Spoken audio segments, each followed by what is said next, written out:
یہ انتقام یہ لوگ یورپ سے اور امریکہ سے عیسائیوں سے بھرپور طریقے پر لے چکے ہیں۔ شرم اور حیا نام کی کوئی شے نہیں رہی، عصمت و عفت کا کوئی حساب نہیں، کوئی ذکر ہی نہیں۔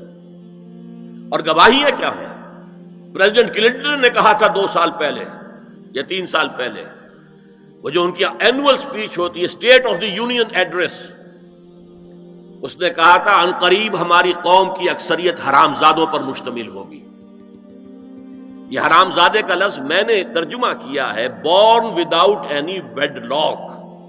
ایک تو ہوتا ہے ایک مرد اور عورت کی شادی ہوئی ہے، نکاح ہوا ہے، پھیرے پڑے، کچھ بھی ہوا ہے، لیکن اعلانیہ طور پر وہ اب شوہر اور بیوی کی حیثیت سے ہے، تو ان کی اولاد ہو رہی ہے، جائز اولاد ہے۔ ایک بغیر شادی کی اولاد ہو رہی ہے تو یہ حرامی ہے، حرام زادے ہے۔ انہوں نے کہا کہ ہماری قوم کی اکثریت حرام زادوں پر مشتمل ہو، ہومو سیکسولیٹی، لیسبینز، گیز، اور بالکل ڈکلیئر کرتے ہیں، پادری ڈکلیئر کرتا میں گے ہوں، سینیٹر ڈکلیئر کرتا میں گے ہوں، انہیں کوئی شرم ہی نہیں، اس کے اندر کوئی حجاب نہیں، اعتراف کرنے کے اندر کہیں بھی کسی طرح کی رکاوٹ نہیں، ہچکچاہٹ ہی نہیں۔ یہ جس کو کہا جائے گا پرمیسو ہیڈونزم، جنسی لذت ہر طریقے سے حاصل کی جا سکتی ہے۔ زنا بالرضا ہو تو کوئی جرم ہے ہی نہیں، ہاں زنا بالجبر ہو تو جرم ہے، بالرضا ہو کوئی جرم نہیں، جرم ہے ہی نہیں سرے سے۔ ساری اخلاقی اقدار کو اس طریقے سے انہوں نے ملیا میٹ کر دیا ہے۔ البتہ ابھی یہ تیسرا معاملہ کچھ عالم اسلام کی حد تک ابھی پورا ان کا پروگرام مکمل نہیں ہو سکا۔ ہمارے ہاں ابھی کچھ خاندانی نظام کی بنیادیں باقی ہیں، کچھ والدین کا ادب ہے، ان کی عزت ہے، ان کی خدمت کو انسان اپنے لیے سعادت سمجھتا ہے، کوئی بیوی اور شوہر کے درمیان محبت، الفت، باہمی اعتماد کی کچھ فضا ہے، خاندانی نظام ہے۔ اگرچہ تیزی سے بگڑ رہا ہے نظام ہمارا، اور ہمارا ایلیٹ طبقہ اوپر کا جو ہے وہ مغرب کے طرز پر جا چکا ہے، لیکن ہماری مڈل کلاسز میں، لوور کلاسز کے اندر ابھی کچھ اقدار ہیں شرم کی، حیا کی، عصمت کی، عفت کی۔ آپ پورا زوردار طریقے پر مہم چلا رہے ہیں کہ مسلمان ممالک سے بھی یہ ساری اقدار ختم کر دی جائے۔ چنانچہ نوٹ کیجئے، قرآن مجید میں 2 جگہ پر اللہ تعالیٰ نے اہل مکہ کو وارن کیا تھا۔ اولم یروا انا ناتی الارض ننقصها من اطرافها، کیا یہ قریش دیکھ نہیں رہے کہ ہم رفتہ رفتہ ان کی طرف بڑھ رہے ہیں، چاروں طرف سے ان کے گرد ہمارا گھیرا تنگ ہوتا جا رہا ہے، ان کے گرد جو قبائل آباد ہیں وہ ہمارے حلیف بنتے جا رہے ہیں۔ یہ سورہ رات کی آیت ہے، اور اسی طرح سورہ انبیاء میں ہے افلا یرون انا ناتی الارض ننقصها من اطرافها۔ تو اسلام گھیرا تنگ کر رہا تھا رفتہ رفتہ کفار مکہ کے گرد۔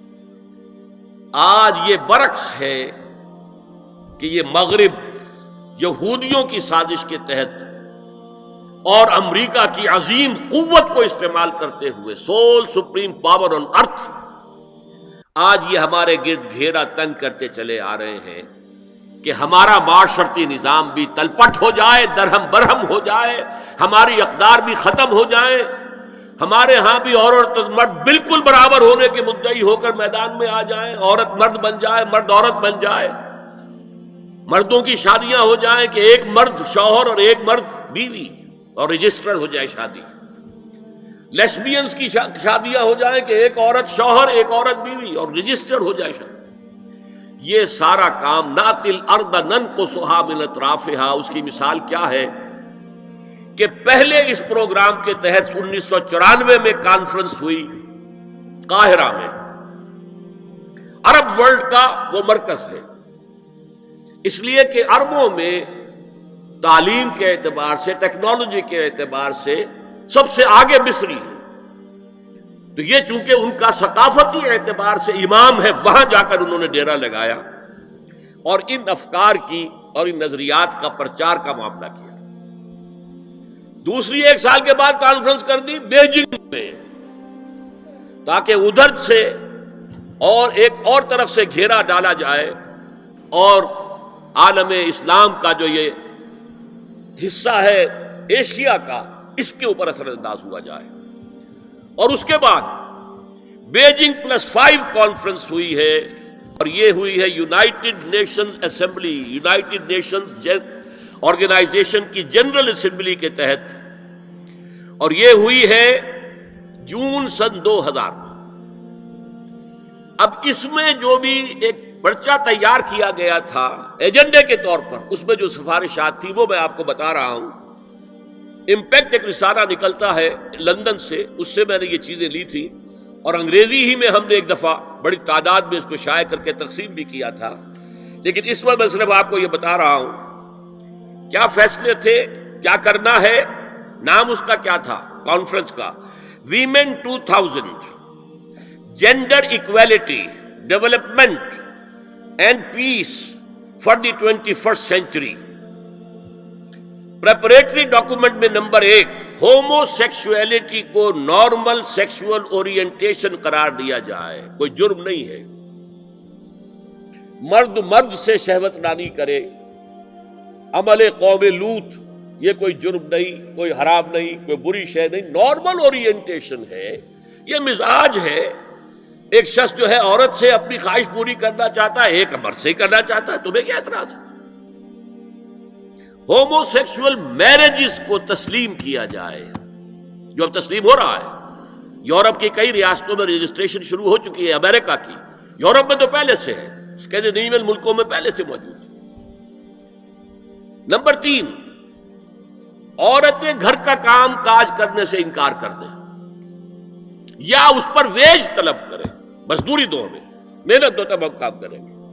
یہ چولہا جھونکنا، یہ روٹی پکانا، برتن دھونا، یہ اس کے لیے ہمیں اجرت چاہیے، لیبر. نمبر 4 عورتیں حمل اور وضع حمل کی جو تکلیف برداشت کریں اس پر بھی شوہر سے اجرت لیں. نمبر 5 اگر کسی وقت کسی عورت کی طبیعت آمادہ نہ ہو ہم بستری کے لیے اور شوہر مجبور کرے تو اسے میریٹل ریپ قرار دیا جائے. یہ زنا بالجبر ہوگا جس کی سزا دی گئی. شوہر اور بیوی کا معاملہ ہے، وہ بیوی کی طبیعت کسی وجہ سے آمادہ نہیں ہے اور شوہر انسسٹ کر رہا ہے تو یہ میریٹل ریپ، شادی شدہ ریپ، شادی شدہ لوگوں کے مابین زنا بالجبر شمار ہوگا. نمبر 6 پروسٹیٹیوشن کو ایک باعزت پیشہ مانا جائے اور ان کو پروسٹیٹیوٹس نہ کہا جائے بلکہ سیکس ورکرز، سیکسول ورکرز. جیسے مرد ہے وہ اپنی جسمانی قوت استعمال کر رہا ہے، وہ اب چلا رہا ہے، کسی چلا رہا ہے، یا وہ کہیں اینٹیں ڈھو رہا ہے، یا کوئی اور دماغی صحت استعمال کر رہا ہے، ڈاکٹر بیٹھا ہے اس نے لکھ رہا ہے، فیس لے رہا ہے. عورت بھی اپنے جسم کے ایک عضو کو استعمال کر رہی ہے تو وہ سیکسول ورکر ہے اور وہ پیشہ ہے اور وہ باعزت ہے، اس پر قتل کوئی قدغن نہ ہو. 7 وراثت اور طلاق میں بالکل برابری، کوئی فرق نہیں. اب یہ خاص چیز تو معلوم ہوتا ہے کہ اسلام ہی کو ہدف بنا کر انہوں نے ایجنڈے میں شامل کیا ہے. اس کا نام ہے سوشل انجینئرنگ، معاشرتی تعمیر نو. پرانی تعمیر، وہ جو مولانا روم نے کہا تھا کہ اگر کوئی پرانی عمارت ہے نئی بنانی ہے تو پہلے گرانی پڑے گی. اولا تعمیر را ویرا کنند، تو پہلی تعمیر گرائیں گے تو دوسری بنے گی. لہذا یہ سارا سٹرکچر جو ہے سوشل، یہ ختم کر کے یہ نئی سوشل انجینئرنگ ہے جو ہمیں کرنی ہے، اور اس کا سب سے بڑا ٹارگٹ عالم اسلام. اب اس میں دوسری بات سنیے، یہ کام تو سن 2002 سے بلکہ اس سے پہلے 94 میں، پھر 95 میں، پھر 2000 میں، یہ 3 کانفرنسیں ہوئی. ایک اب نیا آیا ہے شوشہ، اور وہ کیا ہے؟ رینڈ کارپوریشن ہے امریکہ کی ایک بہت بڑا تھنک ٹینک، سب سے بڑا، سب سے اونچا. اس کی سفارشات جو ہیں وہ محکمہ دفاع کو جاتی ہیں، خارجہ محکمے کو جاتی ہیں، اور ان تھنک ٹینکس کے مشوروں پر اور تجاویز پر لوگ عمل کرتے ہیں. حکومت جو ہے ان کو غور سے دیکھتی ہے، عمل کرتی ہے. اب انہوں نے مسلمانوں کا تجزیہ کیا ہے کہ مسلمان 4 قسم کے ہیں، سب ایک طرح کے نہیں ہیں۔ بہت غور سے سننے کی بات ہے، 80 صفحات کی رپورٹ ہے، جن حضرات کے پاس ہے انٹرنیٹ وغیرہ کا وہ نکال سکتے ہیں، پڑھیں پوری کی پوری۔ میں خلاصہ دے رہا ہوں۔ کہتے ہیں نمبر 1 ہے فنڈامنٹلسٹ، اور فنڈامنٹلسٹ وہ ہیں کہ جو اسلام کو صرف مذہب نہیں دین سمجھتے ہیں، جو یہ سمجھتے ہیں کہ اسلام صرف عقیدے، عبادات اور رسومات کا نام نہیں ہے، بلکہ اسلام ایک پولیٹیکو سوشو اکنامک سسٹم ہے، ایک نظام ہے، اجتماعی نظام ہے۔ کہا یہ ہمارے دشمن نمبر 1 ہیں، انہیں ہم نے ہر قیمت پر ختم کرنا ہے۔ They are the biggest challenge to our civilization, our culture, our system. ہماری تہذیب ان کے سب سے بڑے دشمن کے۔ نمبر 2 ٹریڈیشنلسٹ ہے، روایت پسند۔ یہ ہمارے علماء جو قال اللہ و قال رسول میں ہے، فقہ حنفی پڑھ رہے ہیں، یا کوئی اہل حدیث ہے تو کچھ اور چیز پڑھ رہے ہیں وغیرہ وغیرہ، ان کا اصل جو مشغلہ ہے وہ دارالعلوم ہے، پڑھنا پڑھانا ہے، مساجد میں خطبہ دینا ہے، امامت کرانی ہے۔ اس سے آگے کا ان کے سامنے خود تو کوئی کانسیپٹ نہیں ہے، لہذا یہ ہمارے لیے خطرناک نہیں ہے۔ They are no challenge to us. لیکن اگر کبھی وہ فنڈامنٹلسٹ کے ساتھ مل گئے تو پھر بہت خطرناک ہے۔ کیوں؟ ان کے پاس عوام تک رسائی کا بہت بڑا ذریعہ ہے۔ ہر جمعے کو ایک اجتماع ہو رہا ہے، جلسہ ہو رہا ہے۔ چھوٹی سی جلسی کرنی ہو تو ہزاروں روپیہ خرچ کرنا پڑتا ہے، اشتہار ہے، پوسٹر ہے، فلاں ہے، چاہے وہ چھوٹی سی جلسی ہو۔ اور یہاں لوگ چلے آ رہے ہیں نہا دھو کر، کپڑے بدل کر، اچھے عطر بھی لگا کر آ رہے ہیں، کچے دھاگے سے بندھے ہوئے، تو ان کے پاس تو بڑا ذریعہ ہے۔ یہ اگر فنڈامنٹل کے ساتھ مل گئے تو بہت خطرناک ہے۔ لہذا ان کے لیے تو یہ ہے کہ اولاً تو ان کو ایک دوسرے سے دور رکھو، اور جو ٹریڈیشنلسٹ ہیں انہیں اپنے باہمی جو مسلکی اختلافات ہیں، فرقے وارانہ اختلافات ہیں، ان کے اندر بزی رکھو، شوشے چھوڑتے رہو تاکہ وہ اسی بحث کے اندر مناظرے بازی میں لگے رہے۔ تیسرے انہوں نے کہا ماڈرنسٹ ہے۔ یہ وہ لوگ ہیں کہ جو اسلام کی ایک تعبیر جدید کر رہے ہیں اور اسے ہماری تہذیب کے ساتھ ہم آہنگ، کمپیٹیبل بنا رہے ہیں۔ ان کی مدد کرو، انہیں سپورٹ کرو، انہیں پیسہ دو، اور ان کے لیے خاص طور پر پرنٹ اور الیکٹرانک میڈیا میں ان کی اپیئرنس کا بندوبست کرو، اس لیے کہ ان کے پاس کوئی اور ذریعہ تو ہے نہیں۔ ان میں سے کسی کو کوئی مسجد میں خطیب بنا کر تو نہیں کھڑا کرے گا، بلکہ داخل بھی نہ ہو سکے شاید وہاں، تو ان کے لیے ذریعہ چاہیے تاکہ عوام تک پہنچے۔ آج کا سب سے بڑا ذریعہ ٹیلی ویژن ہے، لاؤ انہیں اس پر، اور انگریزی پریس ہمارا خاص طور پر جو ہے ان کا اعلی کار ہے۔ ان کے لیے یہ ہے کہ ان کی مدد کرو، سپورٹ کرو، اور انہیں پرنٹ اور الیکٹرانک میڈیا کے اندر انہیں ایکسپوژر دو۔ چوتھا کہتے ہیں وہ ہے سیکولرسٹ، پہلے ہی سے ہمارے ہیں، ہماری جیب میں ہیں، وہ تسلیم کر چکے ہیں، ہضم کر چکے ہیں کہ نظام کا، زندگی کے نظام کا کوئی تعلق مذہب سے نہیں ہے، مذہب نام ہے عقیدے کا اور عبادات کا اور رسومات کا، تو یہ تو ہمارے ہی ہیں۔ تو گویا کہ 2 جمع 2 تقسیم ہو گئی۔ 2 کو سپورٹ کرو، مدد دو، اور 2 کو سپریس کرو، اور ان دونوں کو ایک دوسرے سے دور رکھو، اور جو ٹریڈیشنلسٹ ہے، روایت پسند، انہیں ان کے اختلافات میں الجھائے رکھو۔ یہ ہے پالیسی جس کے تحت آج ایسی باتیں آپ کو اپنے الیکٹرانک میڈیا سے، ٹیلی ویژن سے سننے میں آ رہی ہیں، اور بڑے بڑے دانشور ہیں جو کہہ رہے ہیں شراب اسلام میں حرام نہیں ہے، شراب پی کر دھت ہو جانا، بالکل مدہوش ہو جانا حرام ہے۔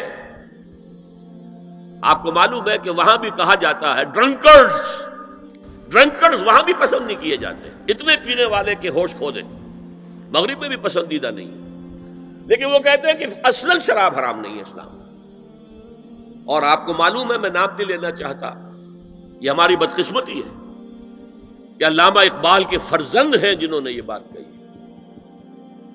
پھر انہیں کے ایک اور ہم نام ہے، انہوں نے شوشہ چھوڑا، اسلام میں پردہ وردہ نہیں ہے، قرآن میں پردہ نہیں ہے، یہ تو ایک وقت کی سوشل ضرورت تھی، ایک خاص وقت کی ضرورت تھی جس کے تحت کچھ احکام دیے گئے، ورنہ یہ کوئی مستقل احکام نہیں ہے۔